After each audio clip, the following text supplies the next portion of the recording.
wanted to ask about your journey to Hays, Kansas, from Florida to North Carolina and then to here. Talk about your journey to get to here. My journey's been quite of ups and downs, pushing through, staying consistent while being persistent. I would say my goal come out of Florida was to always come out of state. Certain things didn't happen that way I wanted to with injuries in high school, so I only played my senior year. And then I only had a select amount of options, and one of them was North Carolina Wesleyan. And my first 3 years there with COVID, it was really nice. And then the game started to progress, and I knew,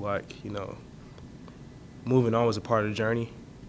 And coming to Hays was more of I would say, a connection thing, because with my uncle, he came here after some situations, and Coach McCray also coached in Tampa, so he's one of the big reasons why I came here.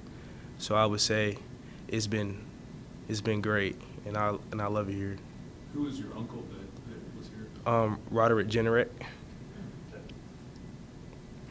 Talk about transitioning from another school. Because it seems like the last couple of weeks you've really played well. Did it take a while to fit in, just to get a flow of the system and everything? Because it seems like it's clicking right now for you. It took a while, but we have guys on this team, Mason, for example, and Sammy, Trev, Kobe Rome.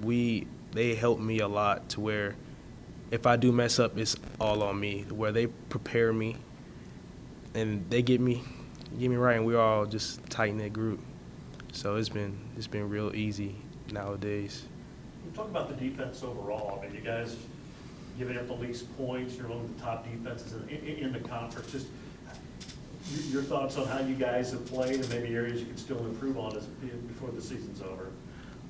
We take a lot of pride in not letting anybody score on us, drive on us. When we say this team is a family, it's that, if I need something, I can go call somebody. So we take that off the field, relationship on the field. So it's knowing that if I go to war with Mason, we have it all 4 quarters. And certain areas I think we need to improve on, which I would say is the sudden change. Not letting their offense get the momentum. And I would think that would be the main thing we need to work on.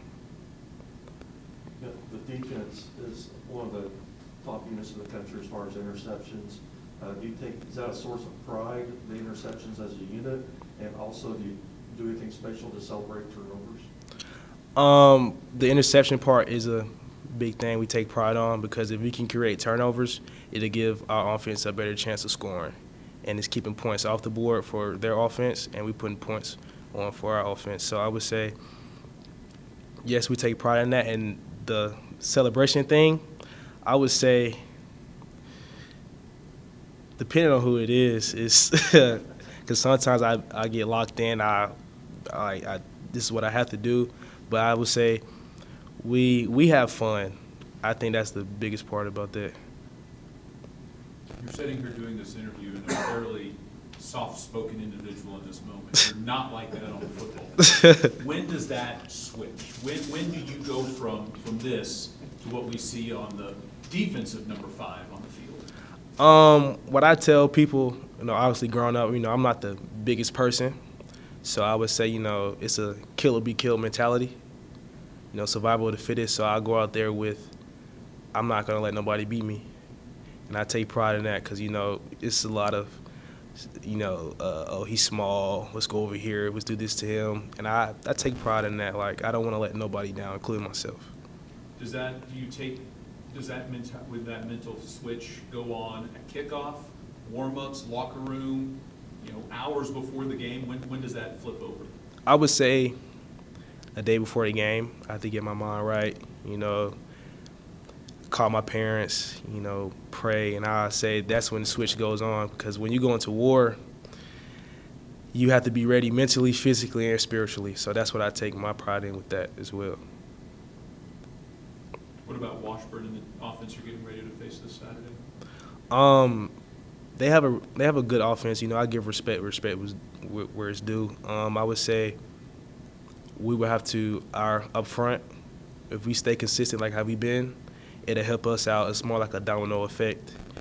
D-line works out, it release pressure off the secondary, and it opens up different windows and different play calls for us. So we'll get it done. And their offense is it's nice. Hayes, Kansas is a far cry from Florida. What has your experience Excuse been me. like in town? What has Hayes, Kansas been like for you? Hayes, Kansas has been pretty good to me. You know, what I tell my people back at home, you know, it's quiet and nice. The people will take care of you. You know, it's like if you get in trouble, that means you were looking for it. So I would say it's been great supportive town, you know, and great people. So it's been great to me. It's 29 degrees this morning. I think you get like that in Florida every day? No, sir.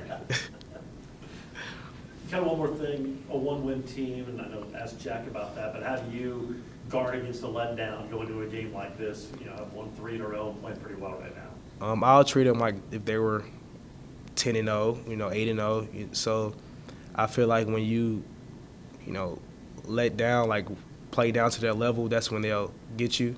And I think staying level-headed, remaining humble is going to keep us right.